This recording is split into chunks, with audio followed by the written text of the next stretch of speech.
Welcome back, everybody. Right now, we've arrived at what I think is going to be one of today's highlights.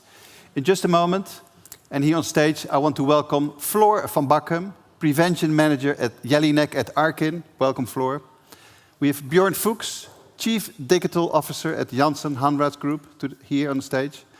And Floor and Björn are going to be moderated by Karel Ornstein, who you've met before. Floor and Björn are about to discuss the topics of player protection and the proper relationship between care organizations and the industry. But before we do that, we have another poll. Quick poll.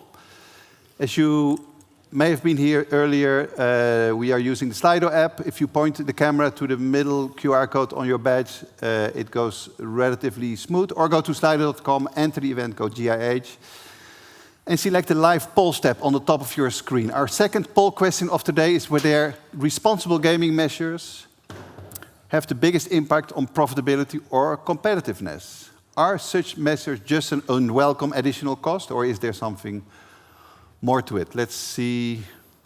So if you go to slido.com, enter the event code GIH, you will see it all happening, or point to the middle QR code on your badge here. You can participate in one of the two choices that you see. And now on profitability or competitiveness. It's sort of 50-50. Give it a few more seconds. Not sure if it goes going to change much. I think we have an answer here. It is 45-55, sort of moving, so almost 50-50. With out of the way, welcome everybody to the stage. Karel will moderate this discussion. And would like to note that we are particularly grateful for Floor to accepting the invitation today. Karel, the floor is yours. Thank you, Willem.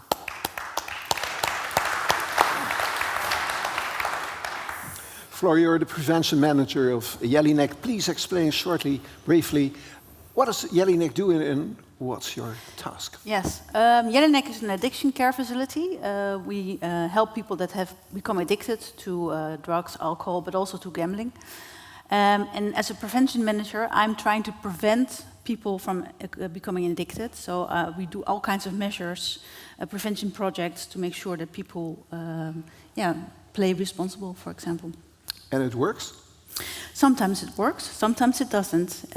You will always have a group of people that have to take too many risks and become addicted. So I don't think we can totally ban out addiction, but we can try to keep the amount of people that become addicted low and make sure that the health is good. Björn Fuchs, you're the Chief Digital Officer at Janshen-Hahnraths Group. Very well known in the industry. What are you doing exactly at Janshen-Hahnraths? I'm responsible for the online business and the digitalization of the organization. Right. Floor, yes. Talking about online gambling, what's your main concern and priority? Yeah. At the moment, my main concern is that we see that the market is growing. There's more people in the Netherlands playing online gambling games. But also we see that the prevention measures are not really well in place yet. And we know that with a growing market, when more people start playing, there's a certain percentage that is vulnerable for addiction. So we should be very keen on finding the people that might be addicted. Also, I'm very concerned about the amount of young people playing games, because we know these are vulnerable groups. And I'm also concerned about the other risks that are also part of gambling. It's not just addiction that we are worried about. We also see that people sometimes just play with a lot of money that they don't have, don't become addicted, but do get a lot of debts. And we know that debts or that financial problems also have a lot of risks for health problems. Do you recognize the concerns of Floor? Well, based on our priority, creating a safe environment for gamblers, I do recognize the concerns. From a Janshen-Hahnraths perspective, being an operator in both online and offline, we've always put duty of care as our #1 priority, because it's part of a sustainable business in the market. So having the choice that was mentioned in the poll, on the short term, purely looking at the economic factors, some would say, yeah, it limits profit, but for a long-term perspective, if we want a healthy business, duty of care and responsible gambling are essential. What are your concerns? Or don't you have any concerns? The level playing field with regards to duty of care and implementation, I think René and Fedor mentioned it earlier today. The current rules and regulation leave a lot of room for interpretation. And if a consumer has some kind of measurement taken at operator number 1, but has less resistance at operator number 2, it is part of the human nature to choose the path of least resistance. Who has to fill this gap? We have to fill this gap jointly. The operators have the responsibility by law, but we're not alone in this ecosystem. All stakeholders, the gambling authority, but also the care industry, we have to work jointly together and try to prevent to be opposing each other, because the consumer will be at loss there. But can I ask you a question? Do you think it's the responsibility of the gambling operators, or do you think the government has a role in this one? We have to execute, and the rules have to be clear. So if there is, and Fedor again mentioned it earlier today, the signal has been heard that the room of interpretation and execution is calling for more specific guidelines. So the first step has to be made by the Ministry of Justice, the Parliament, and the KSA. It's not about the first step, it's about the joint step. As René also said, leaning back and waiting for regulation to kick in is not the best attitude for a safe and sustainable market. Floor, do you think stricter rules and regulations are necessary? Yeah, I definitely think so. I'm very happy, I'm probably the only person in the room that's very happy with the coming advertisement ban.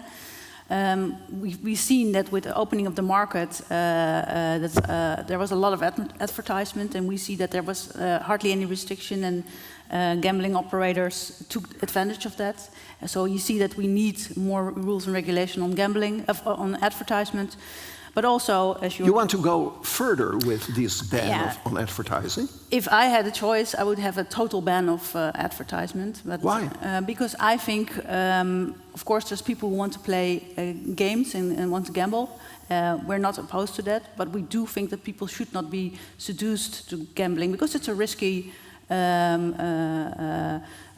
activity. So people should not be promoted to do that. And of course, it's important to show people what the legal options are. So I think for that, it's important to for the government to show which part is regulated. But I don't think we need advertisement for that. I think we can do it in different ways. But people gamble, so they will go to the illegal market. No, I don't think people will generally go to the legal market. Of course, you will always have a little amount of people that will choose to play on a legal field. But I think the general population will always choose the legal option, especially when it's there. So just making sure that they know what their legal options are is important, but we don't need to promote it. Björn, you sit comfortably next to Floor. Absolutely. What do you think of her story? First of all, a total ban of advertisement for us is a bad idea. If we zoom out, if there is a protective vacuum surrounding vulnerable groups, but also all gamblers, there is a certain level of top-of-mind awareness and acknowledgement necessary. And let's face it, I think it was 2 days ago I looked at the statistics of Google and their role in the internet. And close to 60 or 70% of all internet journeys start on Google. And at this point, especially vulnerable groups like young adults are very tech-savvy, get all kinds of impulses. So not having the knowledge at the right moment in time in the right place, like Google, and some form of advertisement is essential to have that knowledge of what is the license offering. So, but what do you think should be the limit then? What should be allowed and what shouldn't be allowed? If we look back to what was in the past and what caused the situation where we are now in, it's about frequency and concentration and contents. And the bandwidth of interpretation, how those tools and elements could be used, is where what you call advantage was taken. Others would call it a surge in the beginning of a market, and based on the figures, for instance, of the trade organization with the TV companies, you saw a surge, and the percentage of TV commercials between 9 p.m. and 6 in the morning actually dropped, and that's a part in every market. But singling out purely the volume of advertisement and not looking at the entire system, like Fedor earlier this morning mentioned, it's not about purely restricting volume. Of course, the tsunami was quite big. But that's history. Yeah. From the 1st of July. Now we have to look at contents. Volume is already restricted. We have to look at contents, and we have to make sure that the consumer, and especially the vulnerable target groups, know what the legal offering is and are incentivized to play there in a proper way. But can I ask you a question? Sure. Do you think, because there's a certain amount of money that you spend on advertisement as a sector, what you usually see is when one part of the advertisement is banned, is that the whole volume of advertisement goes to the other part that's still legal. Do you think that's not going to happen now? So that we're going to be flooded by advertisement online and... Flooded is a relative term. The inventory in the digital domain is supposed to be infinite and can be targeted. So if that volume is targeted, and if that volume is also, if we all as an operator think carefully about the message that we bring and the way we convey that message, there is no negative tsunami to be expected. And what do you think should be the message then in the advertisement? Because now there's lots of bonus advertisement, that if you play you get bonus credits and stuff like that. I'm not here to tell all my colleagues how to run their marketing activities, but from a Janshen-Hahnraths perspective, we have made the choice to, yes, put bonuses in there, but emphasize the actual elements of what you are promoting. It's a game of chance. It's not a game of winning. It's a game of chance. It is about the balance of your message, which visual and words do you use. And that's something we should jointly, as a care industry, have an active dialogue about, and not trying to be on either side of the street with the consumer in the middle. So, but if we ask you to stop using bonuses to get people to start playing, would that something you would consider? That's a different question. Legislation, and I think also explanatory notes, have acknowledged the fact that bonuses are an essential element, because I can show you my inbox, and I have one email address that is purely for the non-legal offering. The bonuses are sky high, with all kinds of nifty constructions, purely to get the consumer to spend as much money in a short time. That is not the case with the licensed operators. And if we have those guidelines, we should keep bonuses as a tool in place, but jointly think about how we can make that more sophisticated and more safe. So I have a lot of questions. There's different opinions, different opinions. If you talk about mandatory deposits,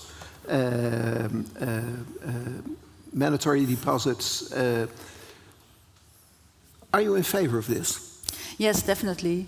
I think what you see now, there's a lot of differences in mandatory deposits, or in the guidelines that are in place at the moment. And you see there's a big difference between some operators which propose realistic deposit limits, and others that propose deposit limits that are sky high, that are not for the general population. For example, sky high, what do you mean? Well, sometimes, thousands of euros a day or something like that. And I think it's important to know that there are people that generally just click whatever it's in front of them because they don't really read it, and they think they have the restraint to stop at the moment that they think is suitable for them.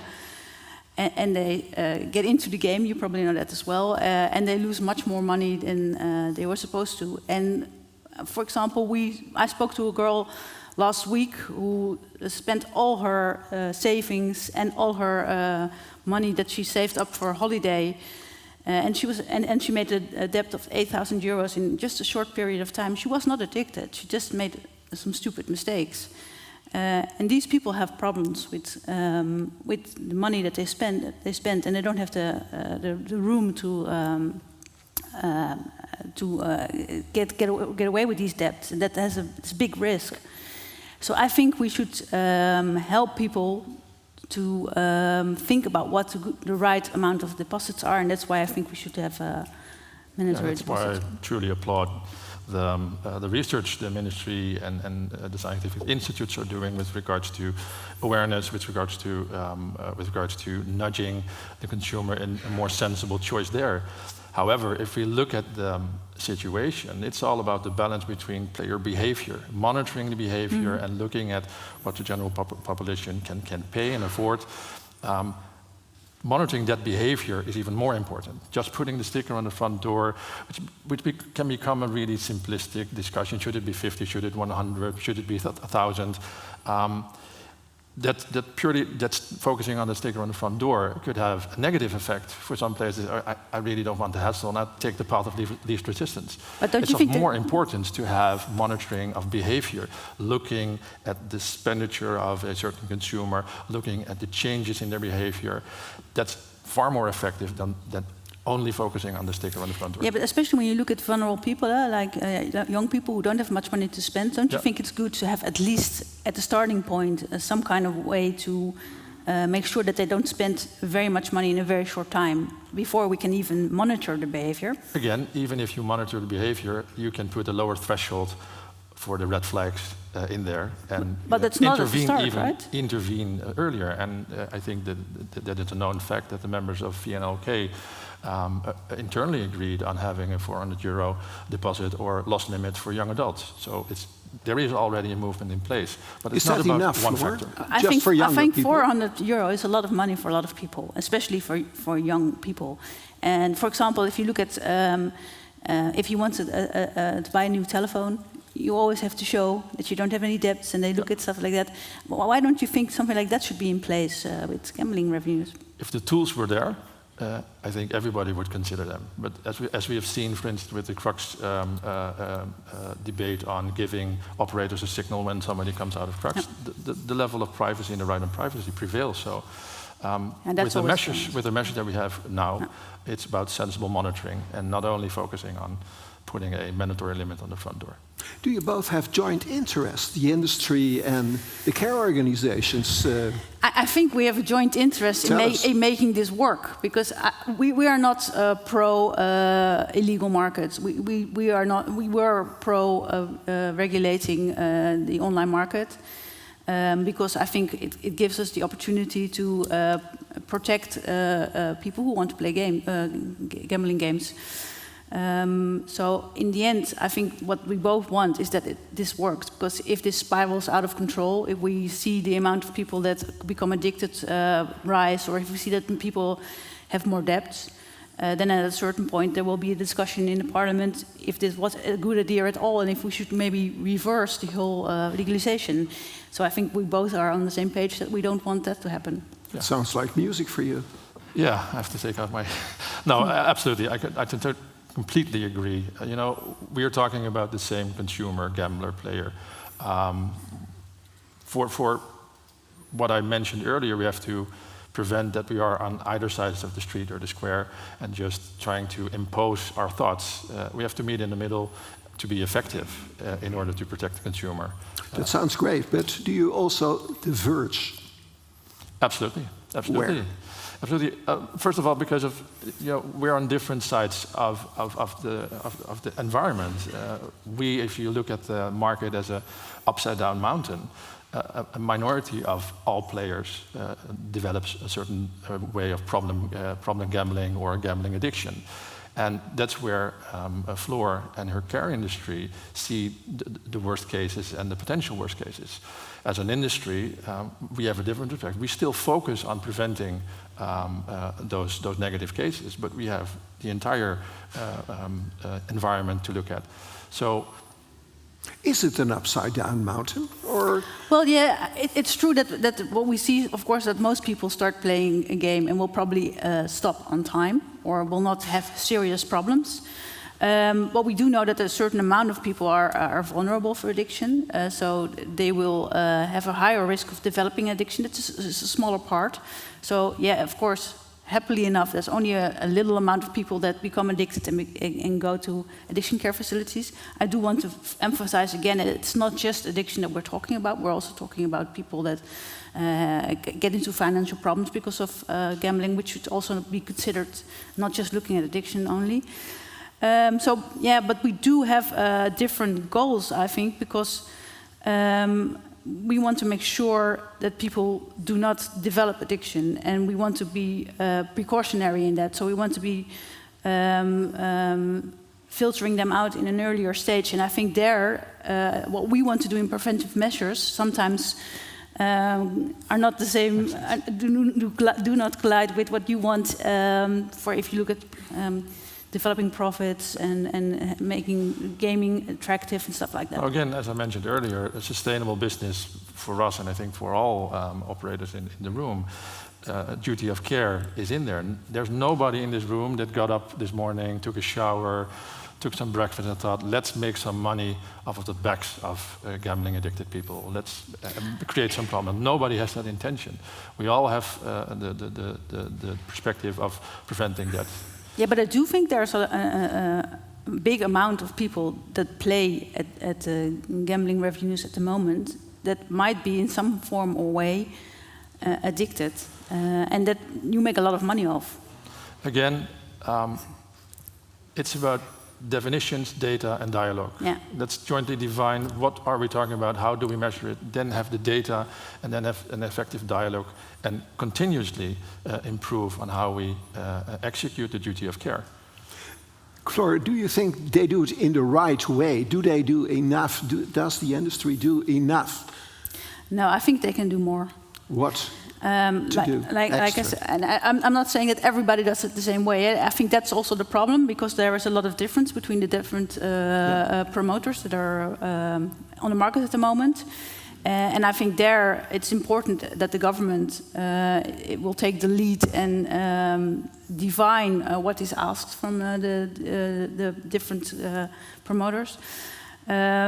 Is the government completely clear about this? I don't think the government is completely clear. I think you just said it, that it's very unclear sometimes what is expected, and that there's a lot of room for the different gambling products to maneuver in and to interpret those rules that are still there. Do you agree on that? There is a lot of room, as I stated earlier, absolutely. And you see that there's a lot of difference in interpretation, and some people or some organizations do it really well or try to do it really well, and in others they always try to use the room that's there and always interpret it to their own advantage. And I think we should be more clear on that. Like, this is what is expected, and if you don't follow these guidelines, you shouldn't be here on the market. So, on the other hand, you want more cooperation with No, I want the industry? I want stricter regulations from the government. Sure. And we will.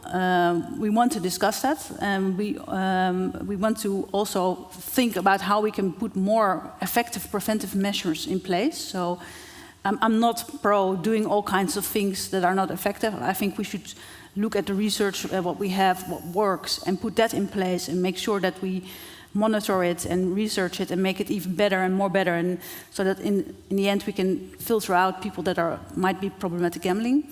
Give us an important example what you're missing. Well, for example, like what you were talking about before, is that you see the behavior of people that are playing online, and you might see that there are certain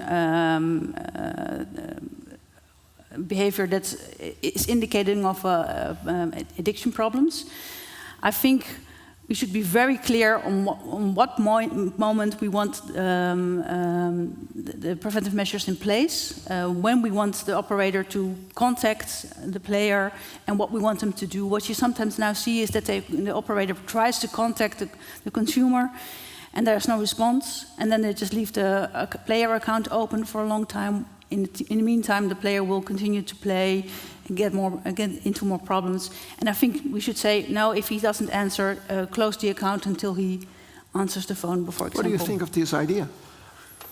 In essence, it's a good idea. I would like to add the fact that you mentioned the word cooperation. Again, earlier today we heard that the information about player behavior that's in our ecosystem as an operator is of the utmost important. The nuances in reality with regards to players and how intrusive you can be that's the data that we have and that we are willing to share and to cooperate with. And I think it's of the utmost essence not only to ask for more regulation, but also for the dialogue, to share the data and to be more effective. Because purely asking for more regulation and not taking into account the data from our reality, that could potentially have a negative effect. It's old school. Or look at some countries surrounding us, where over-regulation has caused an increase of the black market. There are various examples there. That's what we jointly want to prevent. On the other hand, a question for you. Recently, in a news article paper, you were positive about the idea of a state monopoly to completely control. How do you balance that with regulation and cooperation? Well, I'm always pro a total control of the state, because I think by regulating it by state, you can really impose measurements and you can take out the profit part of the example. And I think that's not the case here. I mean, we've decided to do this in a commercial market, which is okay. We have to work with that, but which means that the government has to take a real good lead in how to regulate the commercial players at the market, which means that, of course, we want to be in dialogue with you and the government together to see how we can make these better and how we can make it clearer what's expected and how we can do the things that we know that are effective. So we can set a date for a joint meeting with the care industry and the government and the trade organizations within the near future. Yeah. If you talk about cooperation, it's a long way if I hear this, but would it be appropriate for care organizations to maintain a certain distance? Is that necessary? It's definitely necessary for us to keep a distance. Like we saw before, we have different goals, and for us it's very important that we keep our independence. We cannot work. What means independence? No money. No money. Yeah, no. Accepted. We can't accept any money from the operators themselves. That's why we have this gambling. What do you call it? Funds. Addiction care fund. Addiction care fund. In that way, we can still receive money from the industry, but the government is in between. So there's no financial relationship between the care industry and the gambling organizations. Why are you scared for this? Because we need to be critical, and we cannot depend financially on money that we get from the gambling industry. And also, I think it's important for the people that come to our care facility that they know that we're independent. And even if we only have a hint of dependence on the industry, we were seen as part of it, and we don't want that. And also, we have to remain very critical on what the industry is doing, and that's why we need to work together with the government mainly. What do you think of this, Björn? Well, first of all, what Floor is calling appropriate distance sometimes feel like a Grand Canyon. So we have to work on that and build some more bridges. Second, I think the Ipsos barometer, which is financed by NOGA as a trade organization, proves that an organization can have complete independence, have a research and depose conclusions and observations, which are critical. So it's not impossible. And of course, you have a lot of data Floor can use in her work in prevention. Definitely. I mean, we're very interested in the data, and I think there is a combined goal that with using those data and using science to look at the data, and also, again, independent science is very important. We can use those results to improve the prevention. And as an organization, Janshen-Hahnraths is very glad with its long-lasting relationship with Stichting Mondriaan, which proves you can have a quite intensive cooperation without any financial means in between, and still have a critical relation. So we show them all our advertisement in advance, all our policies, and they have complete freedom for us to impose any measurement or idea. And again, in our quarterly reporting to the KSA, we have to explain if there was an advice why we didn't follow up. So it is possible. Do you have another compromise in mind? between you, the care organizations, and the industry? Well, of course, to make clear, we are very tough on working together with the industry and doing all kinds of things in a sort of a cooperation kind of way. But we are always open if there's players that have need of help. They can always come to us. And also if there's an operator that needs advice on how to deal with a certain player or how to deal with a certain product, they can always contact us, and we will oblige to think about how they can make it better. But that's different than really working together in a structural manner. Sounds a bit like playing behind the 8 ball in front of the 8 ball instead of in front of the 8 ball. Just redirecting players and consumers is one part, asking advice on monitoring, but there's so much more where we can take preemptive movements together. And we're not asking the care industry to marry with online operators. We're asking for more of a structural way of having the dialogue and talking about moving forward, and not only reacting to what's happening today, but looking at tomorrow and the days beyond. Yeah, well, we can have that dialogue, but we need to do it with the government there. Okay. Let's set the date. Yeah. But you're not talking on a regular basis. No, we would love to. All right. And do you think all the operators got to do it? Say the VNLOK and NOGA has to start such a discussion on a regular basis? We don't have to, we want to. Floor, this is your like I said, big chance. We're not against speaking with the industry, but we want the government to be present.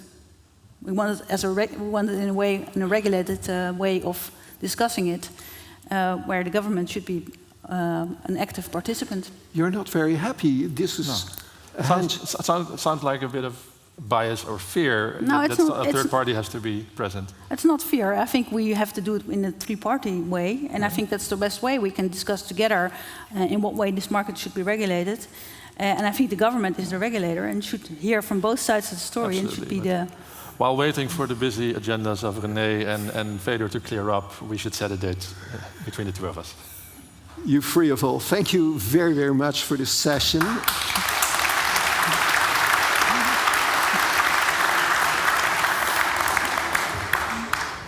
Thank you very much indeed, but please don't leave the stage. Because I believe... Can I have sound, please? Thank you. I believe we asked the audience for some questions. And I think we have time for 2 questions here that everybody's been putting in Slido. If you can have the questions to the screen, that would be great. Floor, first question from the audience here. How should people that are interested in gambling find the legal operators if these operators are not allowed to tell the audience that they are there? I think you hinted briefly at it during your speech. Yeah, I think Feite Hofman is here in the room as well. He once had the idea of just having a list of operators, just a sort of very plain list that you can just publish. Alphabetical, I think he said. Alphabetical, I don't know, maybe you randomly switch them. But that you just say, like, these are the operators that are legal, that have a permit in the Netherlands, and here you can find them. But that there's no confetti or bonuses. Yeah, okay, well, we asked Feite, I think he's not here, we'll ask Feite this afternoon. Thank you. For a second question, I believe was for Björn. If we can have the second question, please. Which tools would help the most to better protect, but also to give room to people who can afford it? It's monitoring behavior and verifying what the financial situation is of a consumer. And we have to have a joint idea as an industry, as a regulator, and as care organizations. When do we do that? Because it's all about the balance of limits, behavior, and the financial situation. Great. I think this concludes this session. Floor, Björn, Karel, thank you very much for joining us on stage. Thank you. Thanks, Björn.